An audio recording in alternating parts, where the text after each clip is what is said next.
became a man that day, a comics comic, you know, a comedy genius. He hit rock bottom with no money and had white girlfriends in Berkeley and hung out with the Black Panthers and then came back, Richard Pryor. And once Richard discovered his voice, the genie was out of the bottle and he was not going back in. The new Richard Pryor was going to war with the status quo.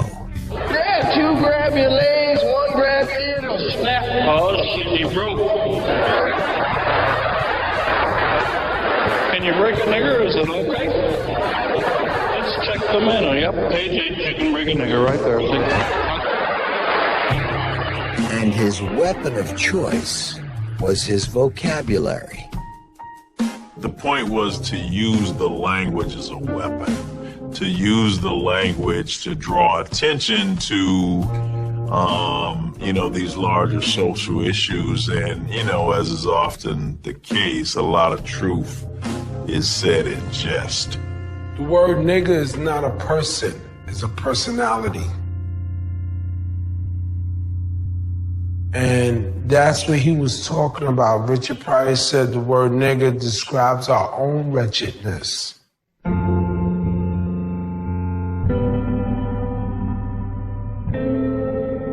I think he was speaking the speak he heard in his head. And I think it was authentic to him. But I don't think it was vulgar.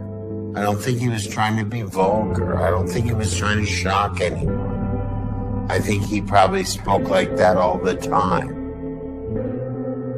You know, planned profanity is not comedy. You know, there's a spontaneity that it just slides in. It just is.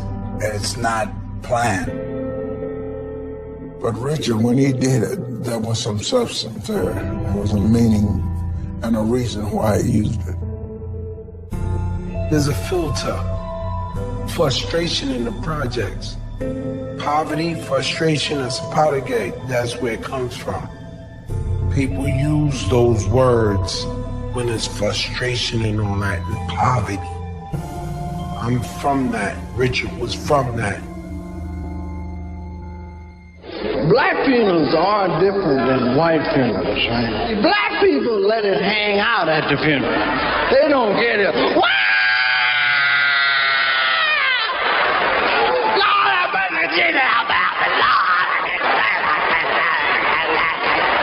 Take me, God, take me. Right, and then they fall all on your ass. You say, God damn, baby, get your big ass up. Pryor's new act was a potent mix of colorful epithets, painfully accurate character studies of street types, and hilarious hostility of black-white inequities. When you was in this world, it was a circus. And he talked about it. The good, the bad, and the ugly. Well, really what he's doing is the same thing cats standing on the street corner are doing. Cats in the pool hall are doing. Cats on the bandstand. This is all he's doing. He's the mouthpiece, but now this way of speaking can be expressed in the public, whereas before it was private.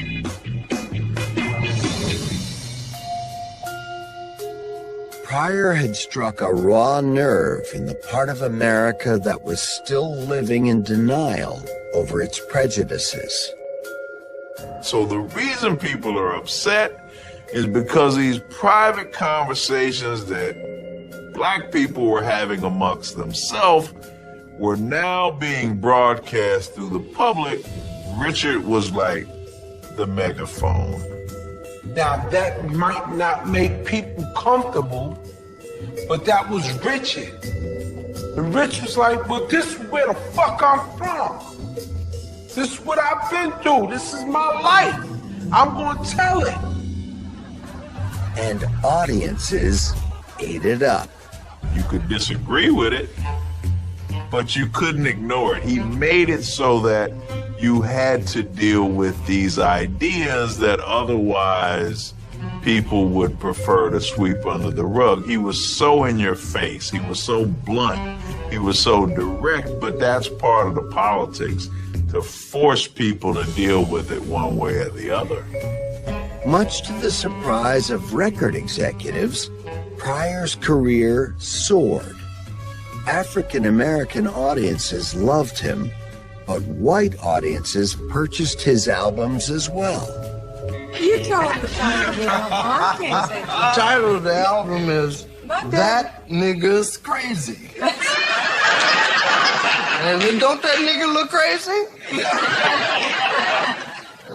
One crazy nigga. Well, don't you get...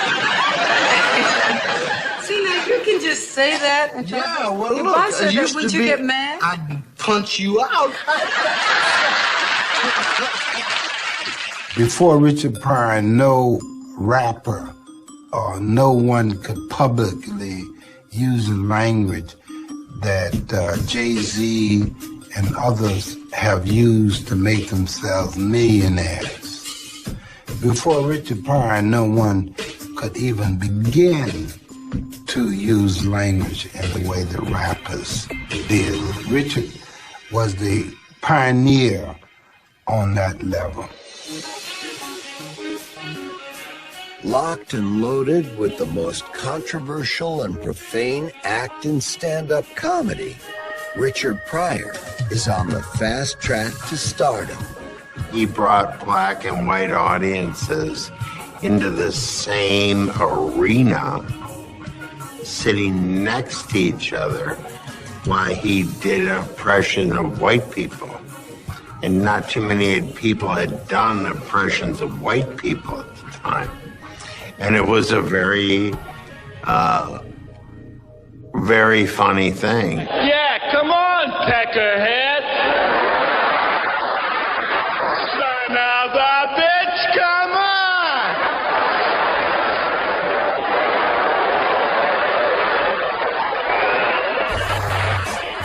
Pryor goes on multiple tours while releasing a series of Grammy-winning albums that go platinum in sales. It just changed the world. And if you didn't have a Richard Pryor album, you shouldn't be in comedy.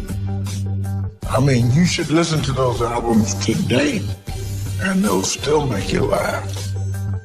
I mean, his albums are like the most popular thing in the world. And he becomes a figure who is cutting across the culture. You know, the public can't seem to get enough of him. It is only a matter of time before Hollywood comes calling to cash in on Pryor's popularity. Richard Pryor's transition from stand-up to movies is a natural progression in Hollywood. Funny is money.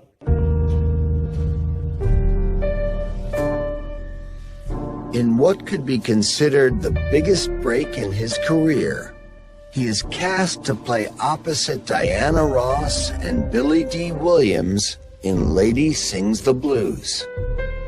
Richard stole the film just with that little piece, and he got all the recognition.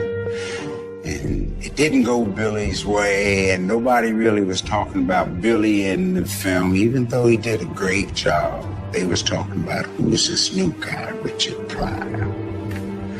And from there on, Richard, the momentum for movies started. For his work in Lady Sings the Blues, Pryor would earn critical acclaim.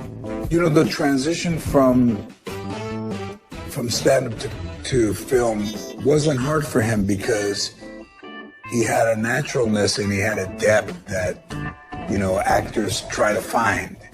Now, everybody can't make that transition to the big screen. Richard Pryor could. He understood when you do it on the screen, you gotta play big. He understood camera angles. He understood how to be funny once he was being himself. He let the camera find him.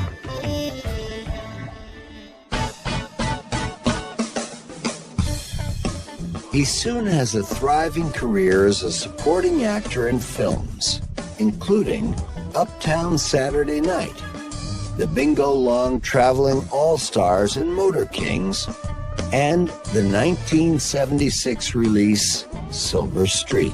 Richard Pryor was a great actor because he didn't act. That's when you know you had a great actor.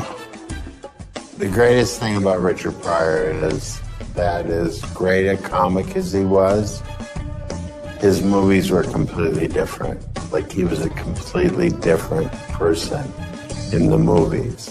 Like he didn't know how great of an actor he was. Every single movie was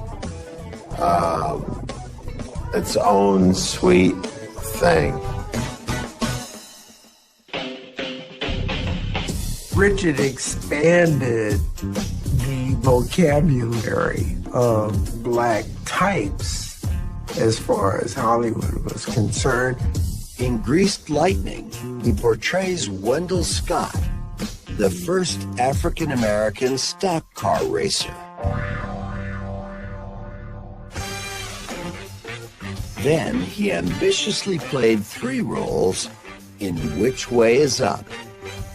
As I was developing the film with Richard, I realized that he could play not only the lead character, but he could play 2 other characters, his father and a bootleg preacher. Definitely the first black film that had multiple characters played by one actor. And Richard just loved that whole experience and was hysterically funny. The hardest job I had was trying to keep the crew from laughing. And that was so successful that other filmmakers like the comedian Eddie Murphy and so on, they start doing the same thing. But this is one of the things I think that Richard contributed to filmmaking.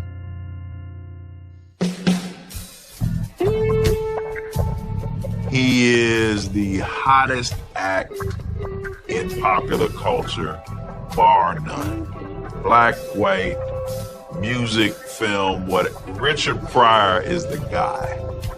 Pryor also contributes his writing talents to other comics.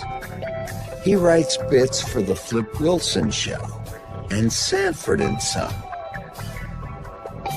In 1973, he wins an Emmy for his writing on the television special Lily, starring Lily Tomlin. However, Pryor's work in television will prove to be problematic.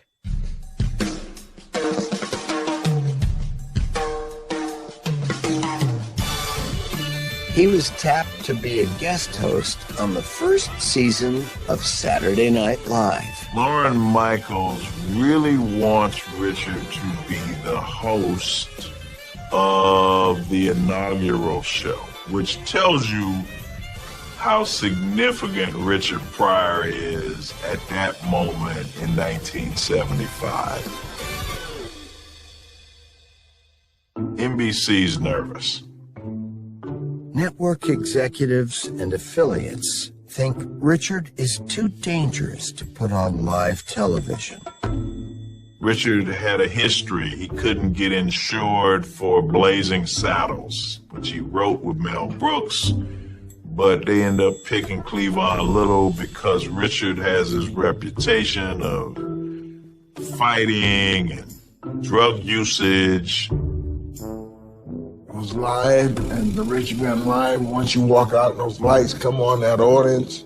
You can have a strip, you can have your cue cards there, but if that audience is laughing at something, you might just go in a different direction. NBC executives aren't willing to take the risk. They couldn't put him on the first show. The network was concerned. So eventually they come up with a delay. Richard would speak and the broadcast would be delayed so that the network could potentially censor anything he said that might be considered offensive. They created the 5-second delay on Saturday Night Live, which I was a part of for 7th season, because of Richard Pryor. Today, thanks to Richard Pryor, virtually all live events on broadcast television are on a 5 to 7 second delay. The way I look at it, that is one of the biggest compliments you could ever possibly imagine. That you are so significant. Lorne Michaels has to have you on this show in such a way that the network will come up with a special protocol just to accommodate you. This tells you, maybe better than anything, how important Richard Pryor is in 1975.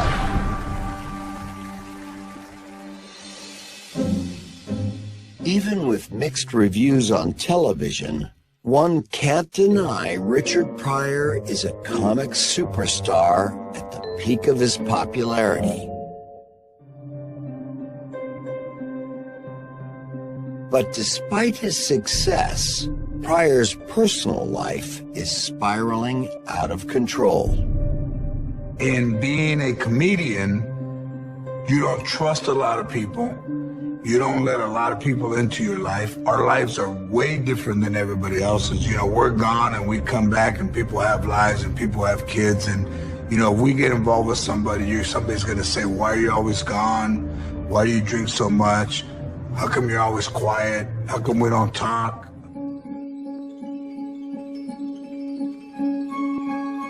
There are issues at home.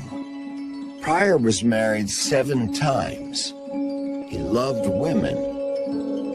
But with his explosive temper and his tendency to isolate himself for days on end, his relationships wouldn't last.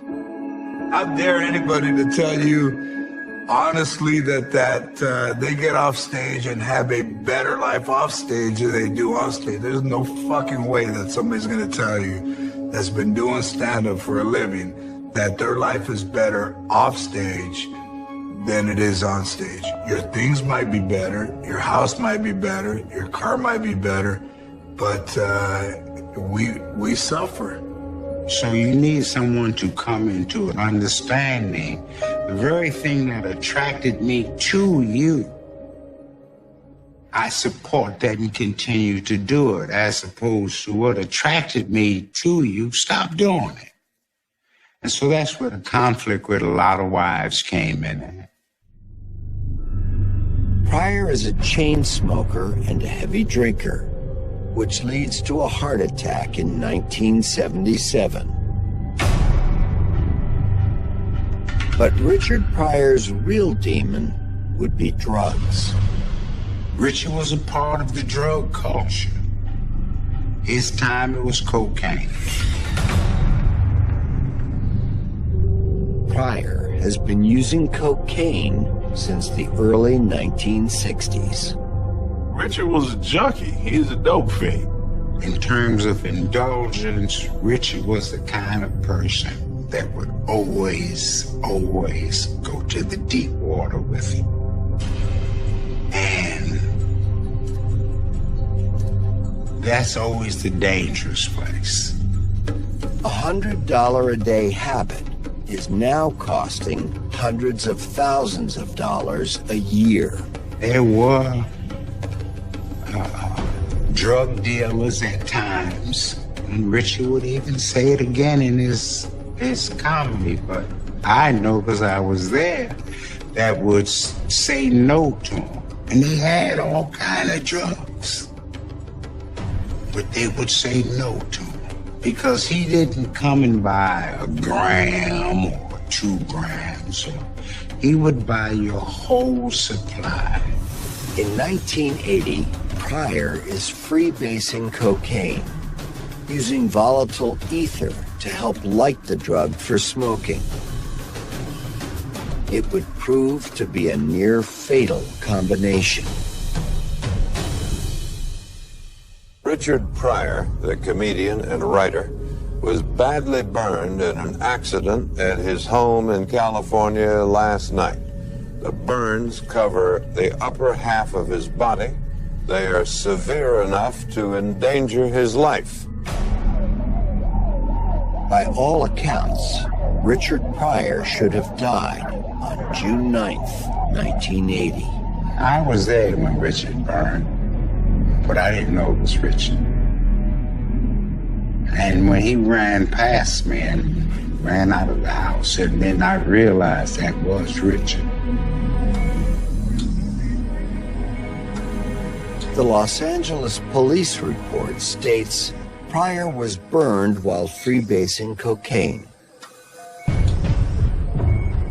And I was frankly afraid when I do freebase with Richard because the torch was so big. And so it was inevitable that one day if you got the torch and it's you may turn it the wrong way. All right? And other people had similar accidents, but when he did it, it resulted in a fire. There were also the rumors that Pryor attempted suicide. Richard Byrne was not a attempt to kill himself, except in a symbolic way. In a symbolic way, artists are always pretty much dissatisfied with their work. Remember when I first met Richard in Berkeley, his work was perfect, but he said, man, I want something different. Everything was settled that night, June 9, 1980. Slate was clean. Pryor is given a 1 in 3 chance of survival. But after 6 weeks of a torturous course of treatment, he was discharged from the hospital.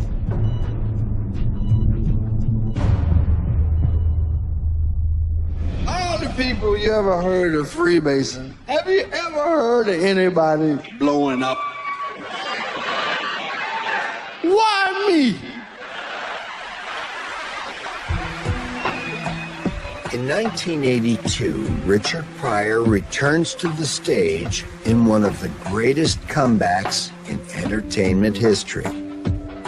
This Live on Sunset destroyed the place. We saw an amazing, miraculous thing happen right in our face, starting from nothing to something, and something big. Still went up on stage, never quit, never disappeared. In my opinion, the greatest stand-up comedy that's ever been recorded. But I saw actual history created.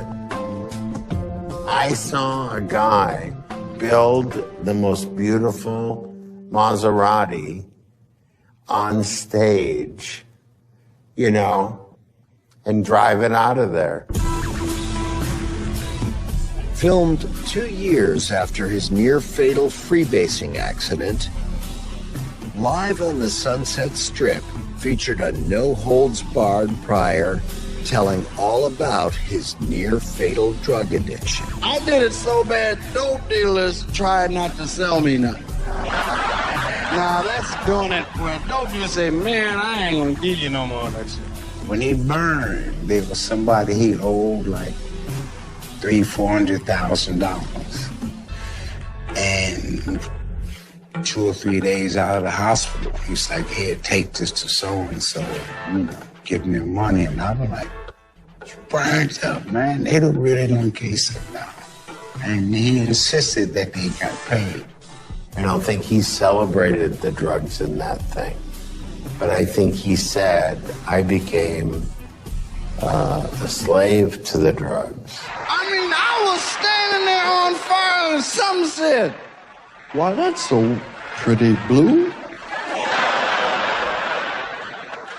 You know what? That looks like fire!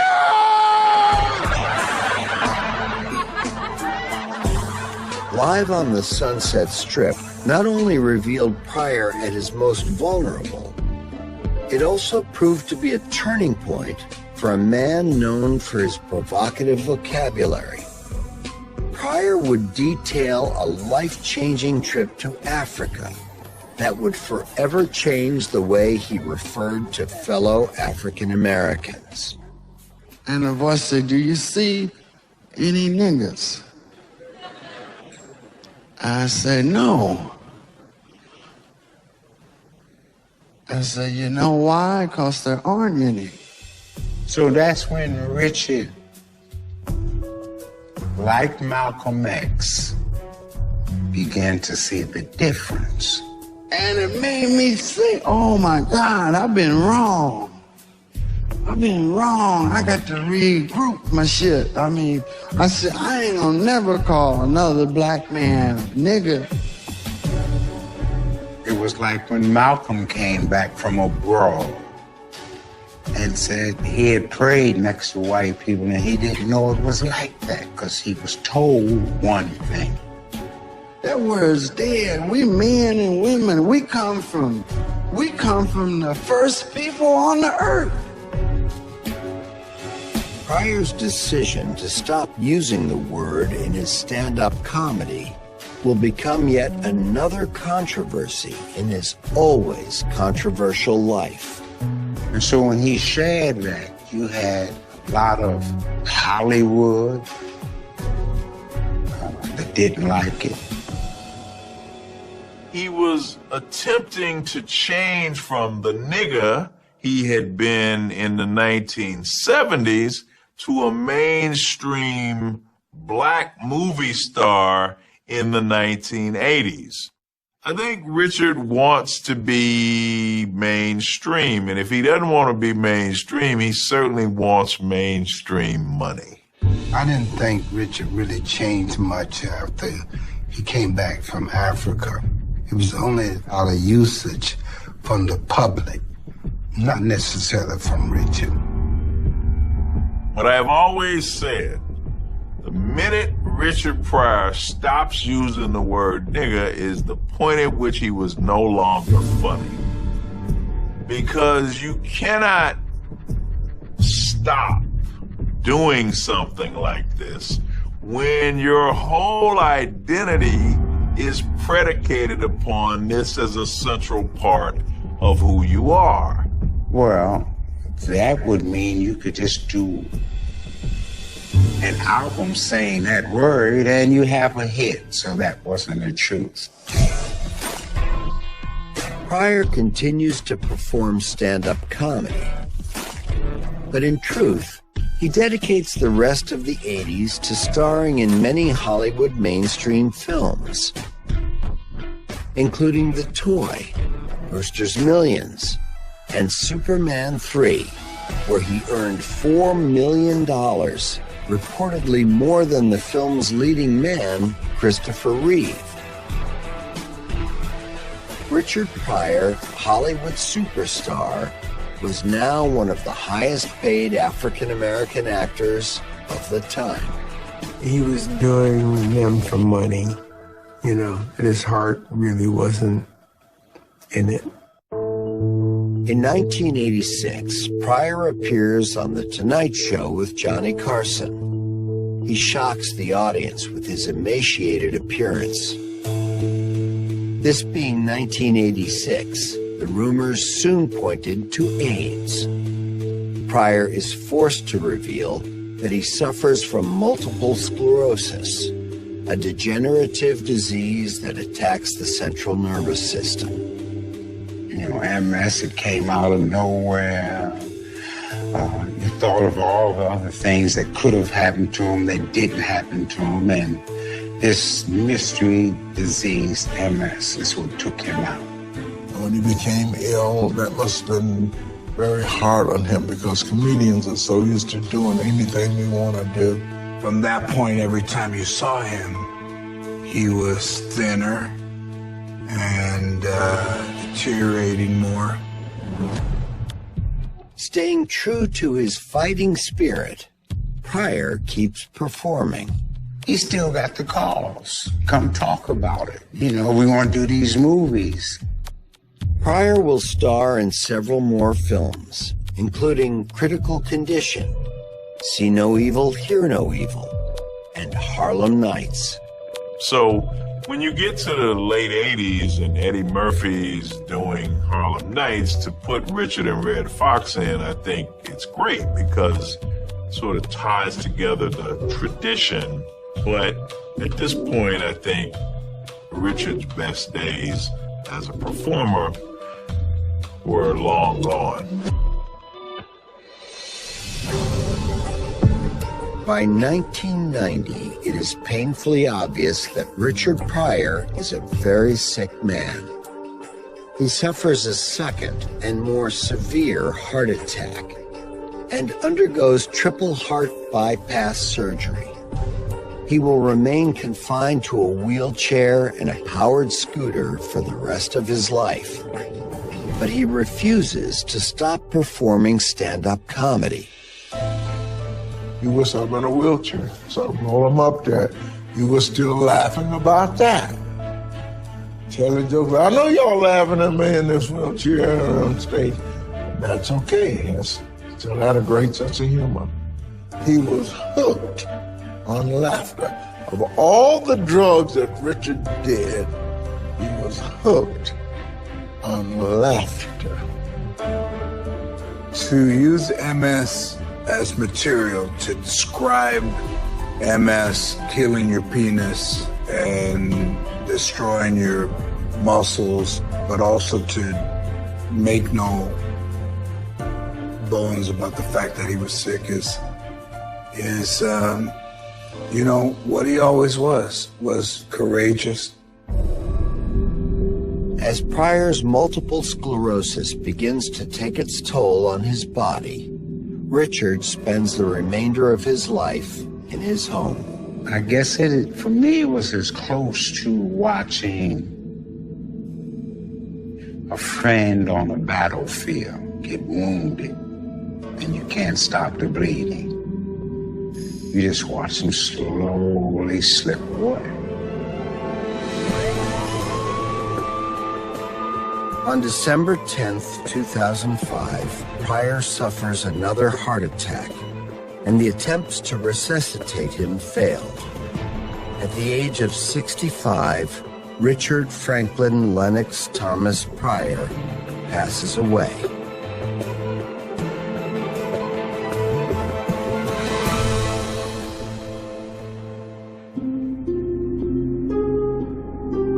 Richard was such a phenomenal star and icon that at a certain point, a new generation emerged. Damon Wayans and Chris Rock and Eddie Murphy and Arsenio and Tracy Morgan and Jamie Foxx and Monique and myself. I'm not sure where I would be personally